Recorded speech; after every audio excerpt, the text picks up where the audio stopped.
Paper of federal board 2016 देख रहे हैं। ये MCQs हैं with answers. Section number B,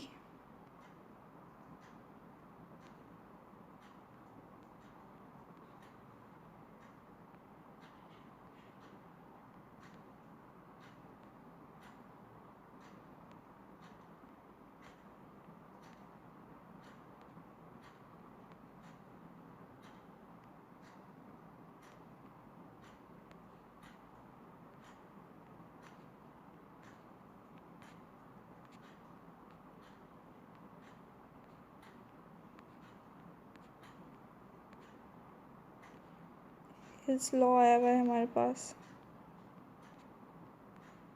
ये बहुत इम्पोर्टेंट है। ये जो हमारे पास मेथड है ये इम्पोर्टेंट है। Section C,